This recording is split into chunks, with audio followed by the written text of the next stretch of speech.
Life After Prison. By Silence You. Kabanata 2011 hanggang 2020. Nang iyangat ni Celine ang kanyang ulo at ipinagmamalaki, tumawa si Dayan at sinabing, "Natutuwa akong marinig iyon."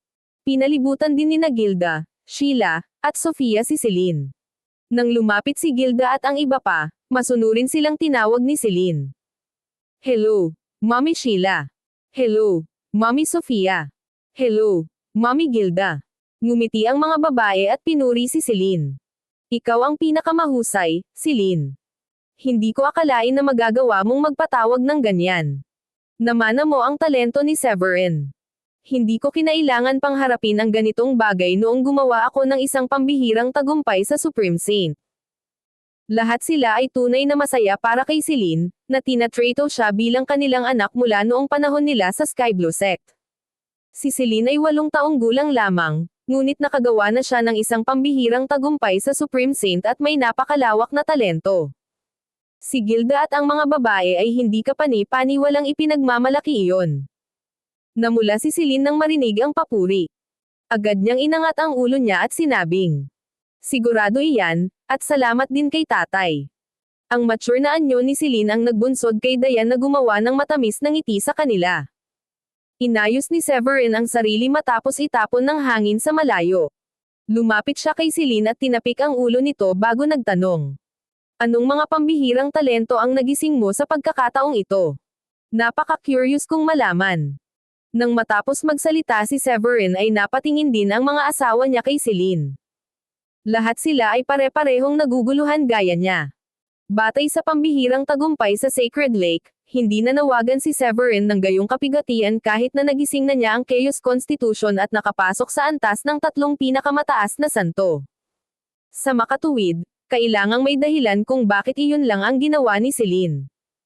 Ngumisi si Celine at sinabing, "Hindi ko alam, pero parang may kung ano sa katawan ko ngayon." Na-curious si Severin nang marinig iyon. Hinawakan niya ang kamay ng kanyang anak na babae, pinasok ang ilang espiritual na enerhiya, at manipulahin ang kanyang divine sense sa espiritual na kapangyarihan upang makapasok ito sa katawan ni Celine. Habang ang espiritual na kapangyarihan ni Severin ay pumasok sa energy core ni Celine, nakita niya ang 10,000 golden lotuses na namumulaklak sa kawalan sa ibabaw ng kanyang spiritual power lake. Higit pa rito, nang mailipat niya ang kanyang espiritual na enerhiya sa lahat ng kanyang mga paa at buto, napansin ni Severin na ang bawat buto sa katawan ni Celine ay kumikinang na may mga komplikadong rune. Tila ito ay katulad ng mga banal na kasulatan ng pilosopiya. Napabuntong hininga si Severin nang makita iyon. May gintong lotus sa kanyang energy core, at ang mga banal na kasulatan ng pilosopiya ay nakaukit sa kanyang mga buto. Siya ay may celestial bones. Hindi na si Severin ang walang muwang na binata na kara-rating lang sa Blue Realm. Siya ay nasa Grundy Uno sect sa loob ng halos 1 taon, at mayroon din siyang kaunting pag-unawa sa iba't ibang katangian ng pagkamit at mga espesyal na konstitusyon na umiiral doon.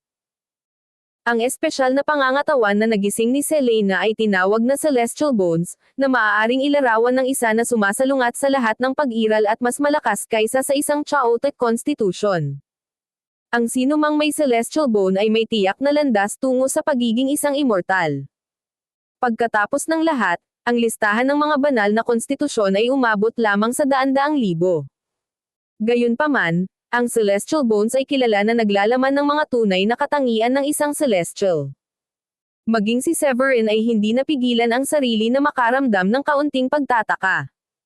Ang kanyang Chaos Constitution ay napakalakas na, at ang pagkamit ng great success dito ay magpapahintulot sa kanya na tawaging isang semi-celestial. Iyon mismo ay maglalagay na sa kanya sa perpektong kwalipikasyon upang maging isang celestial. Sa sobrang gulat niya, hindi niya inaasahan na gisingin ni Celine ang mga katangian ng isang celestial. Ang pagkamit sa yugto ng great success ay magbibigay daan sa kanya na maging isang tunay na celestial. Ito ay isang bagay na dapat ipagsaya at ipagmalaki. Tapos, tumawa siya ng malakas. "Ha. Hindi ko inasahan na angkinan ni Celine ang kalidad ng isang tunay na celestial. Ito ay perpekto." Si Dayan at ang iba pang mga babae ay natuwa nang marinig nila iyon at nagpakita ng mapagmahal na ekspresyon kay Celine. Hindi ko inaasahan na gisingin ni Celine ang mga katangian ng isang tunay na celestial. Hihihi. Anak ng asawa natin si Celine. Kung talentado siya, magiging kasing talino ka rin. Lahat sila ay nagbahagi ng kanilang kaligayahan. Narinig naman ni Emery na hindi masyadong malayo sa kanila ang usapan ni Severin at Diane. Nanlaki ang mga mata niya at nalaglag ang panga dahil puno ng gulat ang mukha niya. Ngayon ko lang ba narinig na sinabi nila ang celestial bone? Iyan ang pinakamagandang marka ng kalidad para ang isang tao ay maging isang tunay na celestial. Mas malakas pa ito kaysa sa Chaos Constitution ni Severin. Higit pa rito, ginaising ni Celine ang isang langit na lumalabag sa konstitusyon sa edad na 8 taong gulang pa lamang. Sa paglipas ng panahon, maaari siyang maging isang celestial na nilalang at kahit papaano ay naging isang napakalakas na kaisipan. Mga pag-iisip niya sa sarili. Hindi ko akalain na mas mababa ako sa isang 8 taong gulang na bata. Iniisip ni Emery ang kanyang sarili, isang dosenang daloy ng liwanag ang lumitaw sa labas ng Pearlite Isle, na sinundan ng isang napakapamilyar na boses. Anong hindi ka pani-pani walang talento ang nagising mo ngayon, Severin? Nang marinig ang mga salitang iyon, ang porma sayon na bumabalot sa Pearlite Isle ay pumihit at umindayog, at isang kulay abo, goat, lalaking nakasuot ng asol na balabal ang lumitaw mula sa distorted space na si Emery ay natigilan nang makita kung sino ang dumating. Napabalikwas siya mula sa kanyang pagkalito at sinabing, "Pagbati, sir." Ang taong dumaan sa defensive formation ng Pearlite Isle ay walang iba kundi si Oscar. Nakarating siya doon sa bilis ng liwanag kasunod ng pangyayari. Nang makita ni Severin na nakatapak na si Oscar sa isla, pinangunahan ni Severin ang kanyang mga asawa upang batiin siya. Yumuko sila at sinabing, "Pagbati, sect leader." Marahang iwinagayway ni Oscar ang kanyang kamay, at isang hindi nakikitang puwersa ang tumulong sa lahat na makatayo mula sa kanilang mga busog. Ngumisi si Oscar at nagtanong, "Nakagawa ka ng kaguluhan ngayon?" Agad na napagtanto ni Severin na ang mga bisita ay nasa ilalim ng impresyon na siya ang dahilan ng Thunderbolt Tribulation. Umiling si Severin. "Sa pagkakataong ito, hindi ako. Ang anak kong iyon." Nilinggan niya si Celine.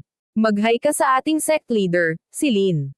Masunuring bati ni Celine kay Oscar. Sa wakas ay natanto ni Oscar na may isang bagay na hindi tama. Dahil si Celine ay nakagawa pa lamang ng isang tagumpay sa Supreme Saint at wala pang oras upang takpan ang kanyang aura, napansin ng matalas na mata ni Oscar na may kakaiba sa kanyang katawan. Isang glow ang nahayag sa mga mata ni Oscar, at tila ang kanyang paningin ay may kakayahang tumagos sa kawalan. Isang tingin lang kay Celine at na-detect niya ang bone age, attainment ni Celine, at marami pang aspeto. Matapos kumpirmahin na 8 taong gulang pa lang si Celine, bumungad sa kanya ang pagtataka habang napabulalas ito. Isang 8 taong gulang na Supreme Saint. Walang salita ang makapaglalarawan sa labis na pagkabigla na naramdaman niya. Bagamat nakita ni Oscar ang maraming bagay sa buhay, iyon ang unang pagkakataon na nakakita siya ng isang 8 taong gulang na Supreme Saint. Ang mga Supreme Saint ay naiiba sa mga Royal Saint dahil nabuo na nila ang kanilang mga kaluluwa sa isang primal na espiritu at naisaaktibo ang kanilang mga meridian. Upang makarating doon, kailangang maunawaan ng isang tao ang kapangyarihan ng langit at lupa, kaya ang karamihan sa mga practitioner sa South Sky ay kailangang pumunta sa sagradong lawa kung nais nilang gumawa ng isang pambihirang tagumpay sa Supreme Saint. Si Oscar, gayunpaman, ay hindi pa nakatagpo ng isang 8 taong gulang na Supreme Saint, kaya ang paniwala na nakamit ni Celine ang isang bagay na tulad nito ay nakaramdam ng bahagyang buzz sa kanyang ulo. Nang makita ni Emery kung gaano kagulat si Oscar, nawala ang pait sa kanyang puso, at pilit niyang pinipigilan ang kanyang pagtawa. Kung wala si Oscar sa eksena, wala siyang reserbasyon tungkol sa pagtawa ng malakas. Nang makita ni Severin ang reaksyon ni Oscar, nagkibit balikat siya. Oo, siya ay 8 taong gulang, at siya ang dahilan ng Thunderbolt Tribulation. Bilang isang pangunahing disipulo ng Grundy Uno Sect, siya ay itinuturing na nakatali sa Grundy Uno Sect. Hindi mapapansin ng matagal ang celestial bone ni Celine kahit na sinadya niyang itago ang mga ito. Higit pa rito, nakapasok na rin si Oscar sa Pearlite Isle. Bilang isang level 8 Royal Paragon, makikita sana niya ang konstitusyon ni Celine. Dahil walang kwenta ang pagtatago nito, maaari na rin siyang magsalita tungkol dito para maglagay si Oscar ng pansin kay Celine at iligtas siya sa hirap na habulin ng ibang tao. Siya ay may napakahusay na talento na maakit ang atensyon ng lahat kung may mabalitaan. Kasama si Oscar sa larawan, ang iba ay mapipigilan na subukan ang kanilang kapalaran, at si Severin ay nagtiwala rin kay Oscar dahil si Oscar ang pinuno ng Grandi Uno sect. Lalong nadagdagan ang pagkagulat ni Oscar. Pagkamulat niya ay humakbang siya ng isang hakbang at humarap kay Celine na parang nag-teleport sa kanya. Hayaan mo akong makita kung anong hindi ka pani-walang talento ang nagising mo. Sabi ni Oscar na may matamis na ngiti. Pagkatapos ay itinaas niya ang kanyang kamay, hinawakan ang braso ni Celine, at ipinadala ang kanyang espiritual na enerhiya dito. Hindi nagtagal, nakita niya ito. Katulad ni Severin kanina, ang mga gintong lotus sa loob ng energy core ni Celine. Pagkatapos, napansin niya na ang kanyang mga buto ay naglalaman ng mga banal na kasulatan ng pilosopiya. Si Oscar ay hindi na manatiling kalmado matapos makita ang huling palabas. Napasigaw siya ng malakas at sinabing, "Iyan ay, iyon ang Celestial Bone Foundation." Tumingin siya kay Severin at sinabing, "Hindi ko inaasahan na ang iyong anak na babae ay magkakaroon ng kalidad ng isang tunay na celestial. Ang pagkakaroon mo pareho sa M-ing sekta ay magiging uunlad tayo sa libu-libong taon na darating. Kahit sino ay magugulat na malaman ang pagkakaroon ng isang 8 taong gulang na Supreme Saint, ngunit iyon ay walang halaga kumpara sa Celestial Bone Foundation na ginaising ni Celine. Ang ganoong katangian ay maglalagay sa kanya sa antas ng banal sa Grandi Uno Sacred Land. Ang mga nabubuhay na ninuno ng 4 Great Sacred Lands ay malamang na mag-aaway kay Celine sa Midland kapag nalaman nila ang tungkol sa kanyang tunay na lakas." Pinuno ng paghahayag si Oscar ng pananabik. "Mukhang sobra-sobra naman iyon."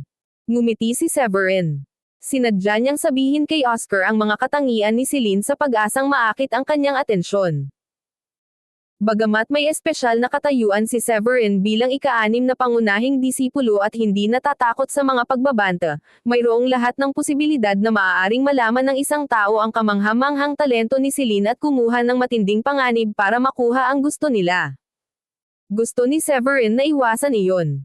Sa sandaling nalaman ni Oscar na mayroon si Celine ng maalamat na Celestial Bone Foundation, napuno siya ng pananabik at agad na naramdaman na kunin si Celine bilang kanyang disipulo. Bilang pinuno ng Grandi Uno sect, alam niya ang mga pagkahilig ng mga practitioner at naunawaan niya kung gaano kahalaga ang konstitusyon ni Celine. Marami ang naghangad sa Celestial Bone Foundation, at iyon ay maglalagay kay Celine sa panganib.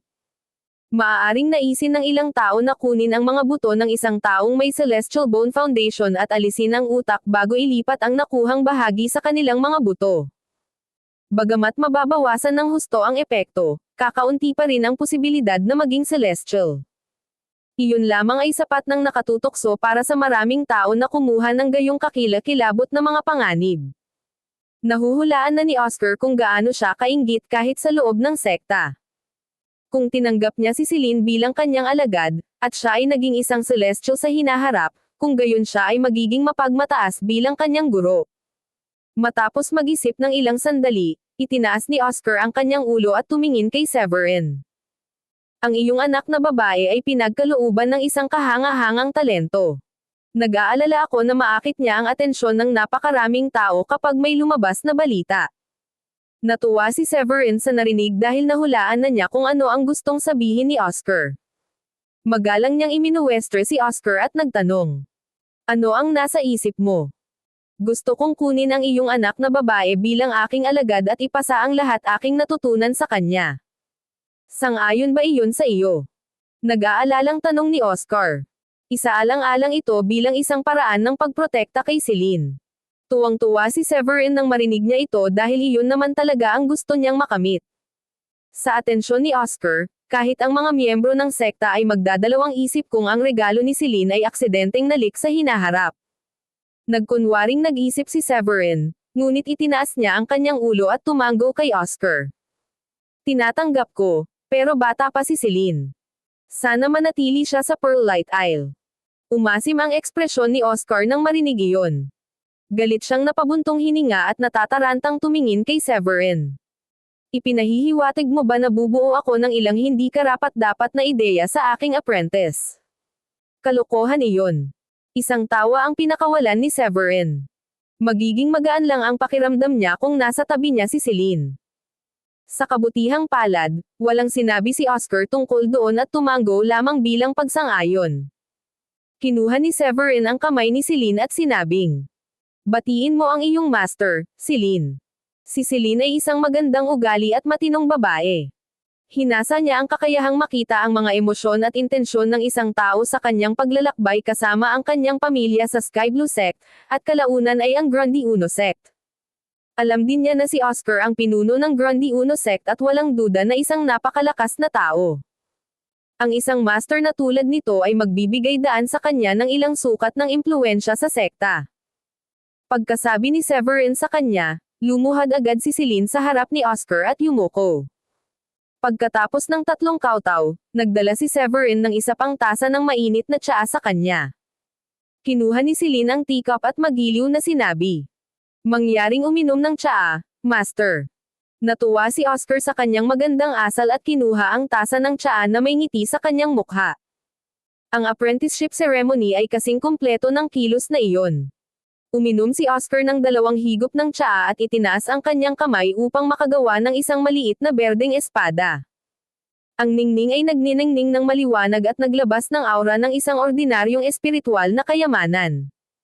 "Dahil ikaw ay alagad ko na ngayon, ibibigay ko sa iyo ang Skybright Sword." Si Oscar ay nasa mabuting kalagayan pagkatapos tanggapin si Celine bilang kanyang apprentice. Ibinigay pa niya sa kanya ang Skybright Sword na minsan ay madalas niyang ginagamit sa labanan. Bagamat ang kalidad ng Skybright Sword ay tulad lamang ng isang ordinaryong espiritual na kayamanan, gayunpaman ay napanatili nito ang isang eksplosibong kalidad sa mga tuntunin ng lakas ng pakikipaglaban at halos katumbas ng mataas na ranggo na espiritual na kayamanan. Ito ay isang mahalagang sandata para sa isang bagong nasira na Supreme Saint tulad ni Celine. Nang makita ni Severin ang Skybright Sword, sinenyasan niya agad si Celine at sinabihan ito. "Ang espadang ito ay isang napakahalagang bagay, Celine." Ngumiti siya at inabot ang Skybright Sword sa kamay niya.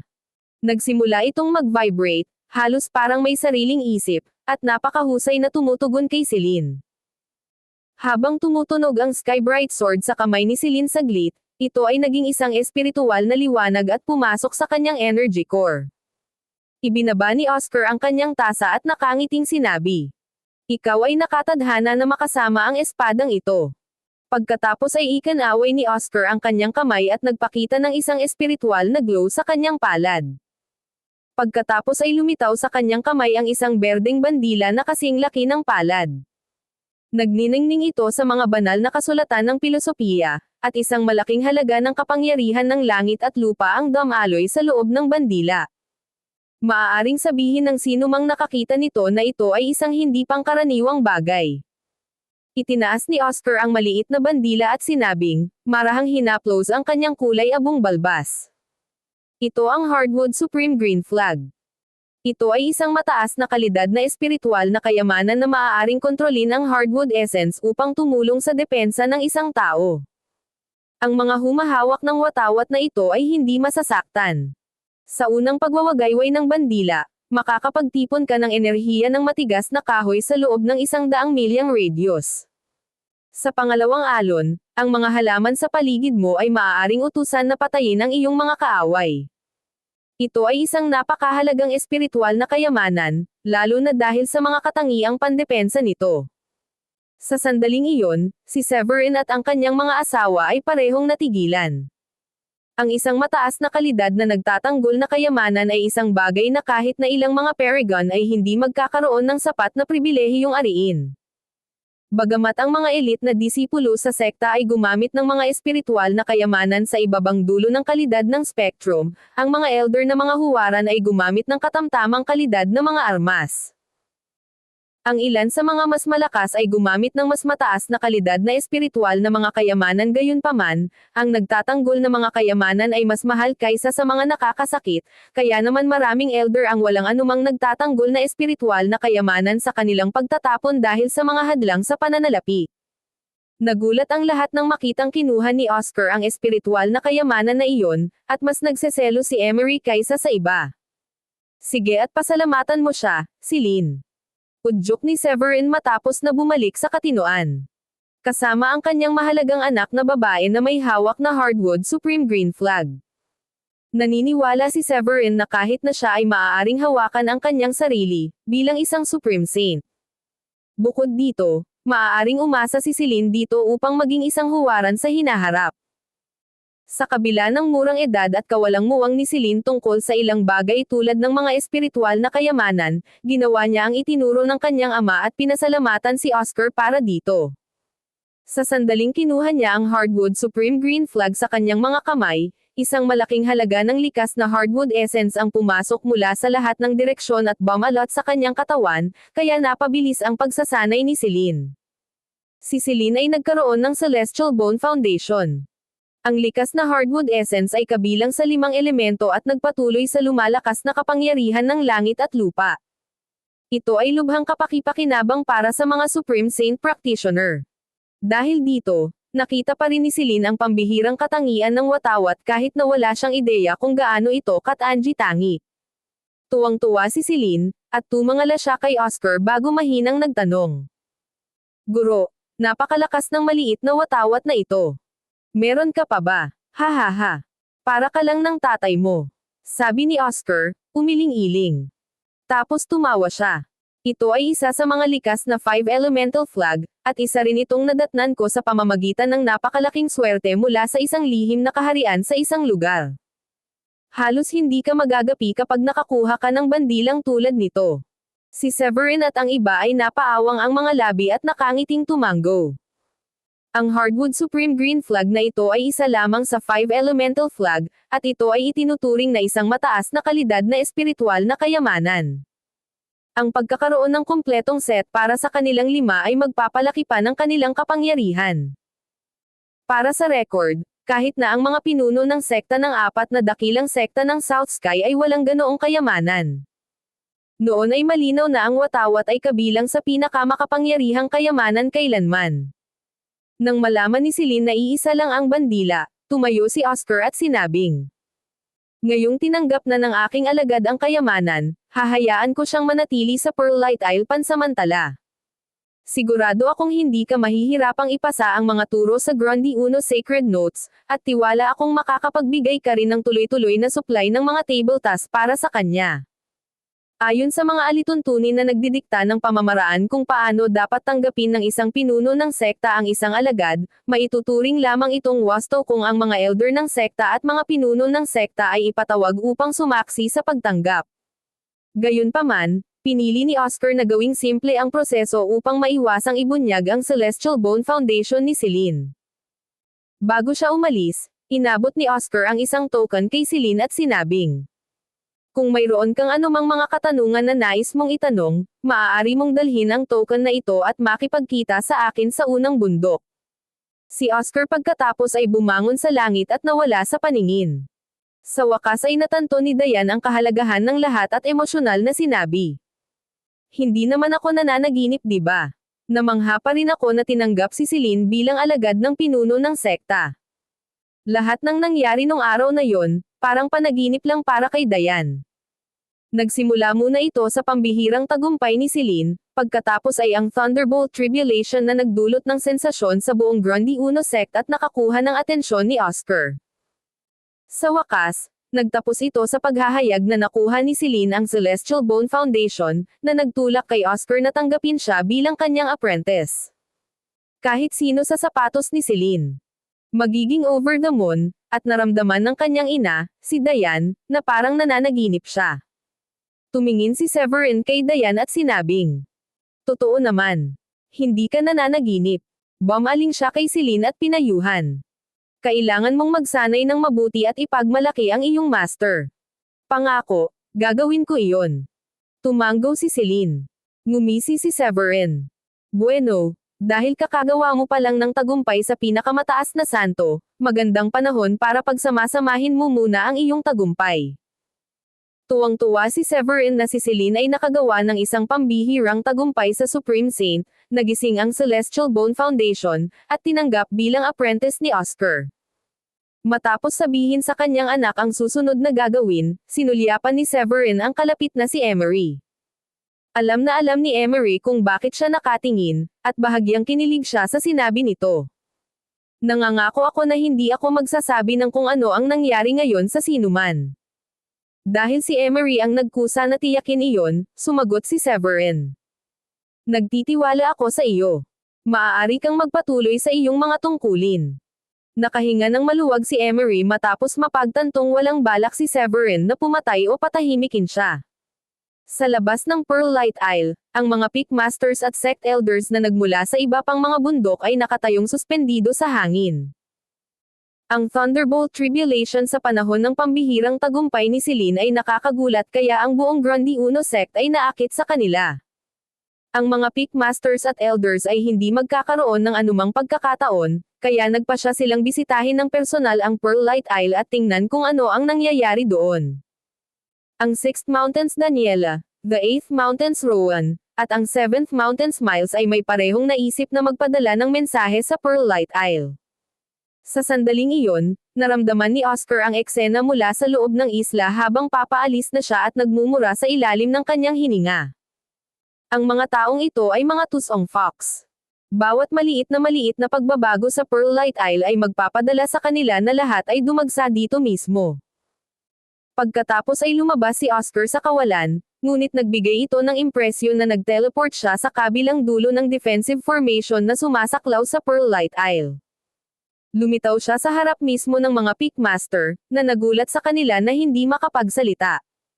Agad silang yumuko bilang pagbati nang makitang si Oscar iyon. Hello, Sect Leader. Tumanggo si Oscar at nagtaas ng kamay.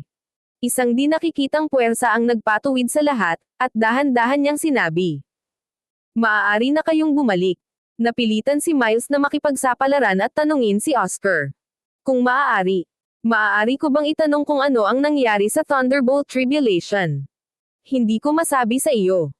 Malumanay na sagot ni Oscar sa mahinahon at mahinahong tono. Nang makitang hindi nakuha ni Miles ang anumang impormasyon mula sa kanila, naunawaan ng iba pang Peak Master na si Oscar ay hindi gustong magbunyag ng anuman.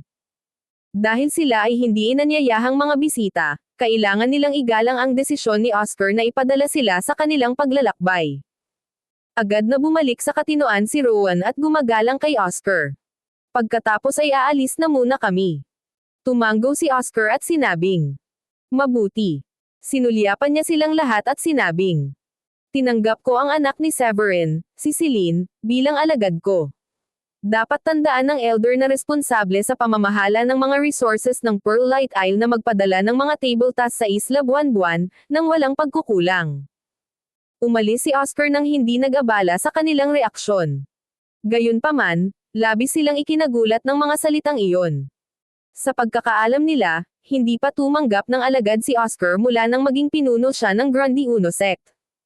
Hindi man lang siya nagpakita ng interes sa alinman sa 5 pangunahing disipulo sa kabila ng mga ito na may mga elementong konstitusyon. Nakapagtataka, ang kauna-unahang alagad na tinanggap niya ay isang bata. Marami sa mga elder at Peak Master ang nagulat sa narinig. Tinanggap ng sect leader tang isang disipulo. Hindi pa siya tumanggap ng disipulo sa lahat ng mga taon na ito. Ano ang tungkol kay Celine na nakakuha ng kanyang atensyon? Mayroon kayang kakaiba kay Celine? Maraming elder ang nagulat at naiinggit. Sa kanilang opinyon, ang pagiging alagad ni Celine kay Oscar ay magbibigay sa kanya ng malaking impluwensya sa hinaharap. Kung tutuusin, magiging katawa-tawa para sa sinuman na tretuhin siya ng walang respeto kapag siya ay alagad ng sect leader. Bulong ni Miles sa sarili. Teka. Una, nagkaroon ng Thunderbolt Tribulation. Pagkatapos ay kinuha niya siya bilang isang alagad. Ibig bang sabihin, nanliit ang mga mata ni Miles sa pagtataka habang pinagsasama niya ang dalawa kaganapan. Parehong nabigla ang mga ekspresyon ni na Daniela at Rowan. Wala pang ilang minuto, umalis ang mga Peak Masters sa labas ng Pearl Light Isle sa mga bahid ng liwanag pabalik sa kung saan sila nagmula. Bagamat ang Thunderbolt Tribulation sa Pearl Light Isle ay naging dahilan ng Pegasus isa ng lahat, ang mga Elder at Peak Master ay may ilang ideya kung ano ang nangyari nang iwan sa kanila ni Oscar ang pangungusap tungkol sa pagnanais na kunin si Celine bilang isang alagad. Sa timog silangan ng Grundy Uno Sect ay isang bulubundukin na kilala bilang Arctic Heights. Ayon sa alamat, ang isang makapangyarihang Supreme Paragon na nagngangalang Arctic ay nakipag-away doon sa isang halimaw na Panginoon 10,000 taon na ang nakalilipas. Ipinanganak si South Sky sa isang mundo ng pagkamit ng eksakto para sa mga salik na iyon. Sa mahabang paghaharap na iyon, hindi mabilang na mga espiritual na linya ng dugo ang nawala, at ang espiritual na enerhiya sa nakapalibot na lugar ay naubos ng libu-libong milya ang layo.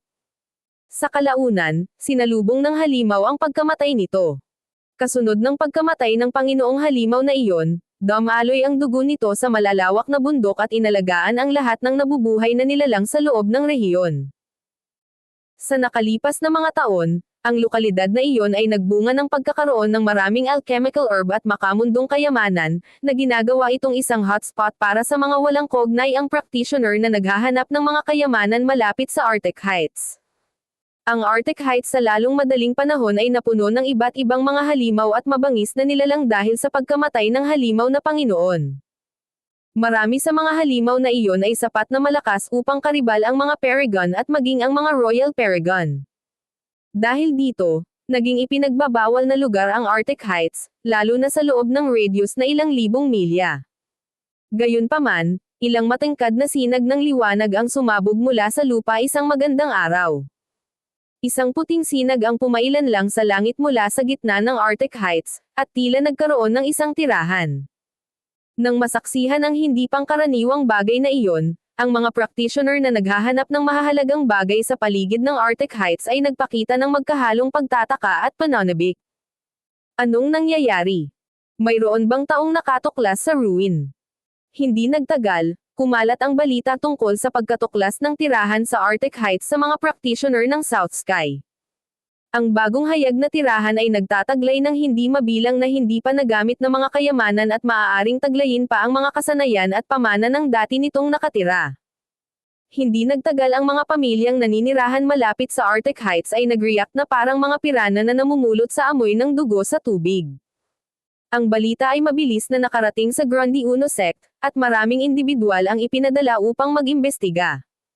Hindi nagtagal, natiyak na sila ay isang tirahan na naglalaman ng mga labi na iniwan ng isang nahulog na huwaran ng hari. Kinabukasan, sa Pearl Light Isle, bumantong hininga si Severin mula sa kanyang bibig at bumaril ng isang puting parang arrow na bolt na bumakas sa hangin at nagbunga ng pagsipol. Ang palaso pagkatapos ay natunaw sa kapaligiran ilang talampakan ang layo. Ang kanyang mga hininga ay kasing solid ng isang palaso, ngunit ang enerhiyang dumadaloy kasama niya ay mas makinis kaysa seda. Ganyan ang pamantayan para sa mga practitioner. Kasunod ng pagkumpleto ng pag-iisa ni Severin, naramdaman niya ang walang hangganang espiritual na kapangyarihan na dumadaloy sa kanyang katawan. Marahan niyang ikinuyom ang kanyang mga kamao at naramdaman niya ang isang lumalakas na kapangyarihan na nagmumula sa kanyang mga paa. Nang maramdaman ang enerhiyang iyon, binuksan ni Severin ang kanyang mga mata. Nasa perfect stage level 1 Supreme Saint na ako ngayon. Kakakuha lang ni Celine ng pambihirang tagumpay noong nakaraang araw, at si Severin kasama si Diane at ang mga babae ay naghanda ng cake para kay Celine ng gabing iyon. Pagkatapos magdiwang saglit sa kanila, bumalik si Severin sa kanyang personal training room. Bagamat hindi pa siya nakakagawa ng isang pambihirang tagumpay sa level 8 Supreme Saint pagkatapos ng isang gabi ng pagsasanay. Naabot ni Severin ang perpektong antas na level 7 Supreme Saint. Gayunpaman, kung isasaalang-alang na isang araw pa lang mula nang gumawa ng isang pambihirang tagumpay, tinansya ni Severin na magtatagal ng ilang oras upang tuluyang maabot ang antas na 8 pinakamataas na santo. Nang tumayo si Severin, biglang tumunog ang token na nakasabit sa kanyang baywang. Ito ay isang mensahe mula sa sekta. Lumiwanag ang kamalayan ni Severin sa token at kinuha niya ang isang piraso ng impormasyon. Mga labi sa isang tirahan na naiwan ng isang Royal Paragon. Natigilan si Severin nang marinig iyon. Mahigit 3 buwan na lang ang natitira bago ang torneo ng sekta, ang biglaang paglitaw ng tirahan ng isang Royal Paragon ay hindi inaasahan. Bago pa man mapag-isipan ni Severin ang kahalagahan nito, may mga karagdagang detalye pa na pumasok sa kanyang isipan mula sa token. Hinihiling sa amin na magpunta sa unang bundok. Napaisip si Severin. Mukhang naghahanda ang sekta na magpadala ng mga disipulo upang tuklasin ang tirahan na tinitirhan ng mga labi ng isang Royal Paragon. Agad na tumayo si Severin at lumabas ng kwarto. Matapos ipaalam kay Dayan at sa mga babae sa looban, bumangon siya sa hangin at lumipad sa Pearlite Isle. Hindi nagtagal, nakarating na siya sa unang bundok. Paglapag niya sa plaza sa harap ng pangunahing bulwagan ng sekta, nakita niya ang maraming bahaghari na bumababa mula sa langit sa malapit. Tila hindi lang siya ang nakatanggap ng balita tungkol sa pagpupulong. Binati siya ng lahat ng mga alagad pagdating niya. "Hello, Mr. Severin. Isang karangalan na makita ka rito." Nakangiting tumanggo si Severin sa kanila at naglakad patungo sa main hall ng sekta. Pagpasok niya, nakita niyang puno ito ng mga matatanda at pickmasters na dumating kanina. Ang mga pinuno ng tuktok ng lahat ng mga bundok. Inukupahan ang harapang hanay, kasama ang mga matatanda ng sekta sa pangalawa. Napansin ni Severin ang dalawang pangunahing disipulo sa karamihang sina Raymond at Celeste. Ang kanyang presensya ay nakakuha ng atensyon at pag-usisa ng maraming matatanda. Nang mamataan ni Miles ng 7th Mountain si Severin, ngumiti ito ng nakangiti at sumenyas. "Dito, binata." Nakangiting naglakad si Severin. Tila nalampasan niya ang layo na ilang dosenang talampakan sa isang hakbang nang tuluyang pumunta sa gilid ni Miles. Habang napupuno ng mas maraming elder ng sekta at piling mga alagad ang bulwagan, tumingin si Severin kay Miles at nagtanong. "Sino ang dating nakatira sa bahay na iyon? Bakit parang sineseryoso ito ng sekta?" Pagkatapos ng lahat, ang Grundy Uno sect ay isa sa 4 na pangunahing sekta sa South Sky at may malapit na kaugnayan sa Grundy Uno Sacred Land ng Midland. Ipinagpalagay ni Severin na ang tahanan ng bumagsak na Royal Paragon na iyon ay maaaring mahalaga sa maraming paraan. Ayon sa mga alingawngaw, siya ay si Wildfire, isang Royal Paragon na nakilala ang kanyang pagkamatay libu-libong taon na ang nakalilipas. Wildfire. Nanlaki ang mga mata ni Severin sa revelasyon na iyon. Kilala si Wildfire bilang nangungunang practitioner na walang kaugnayan sa South Sky ilang libong taon na ang nakalilipas. Malawakan siyang nakilala sa buong South Sky matapos maging isang Supreme Paragon. Sa kanyang mga unang taon, si Wildfire ay nakipagsapalaran mula sa South Sky hanggang sa Midland, Westland, at Eastland.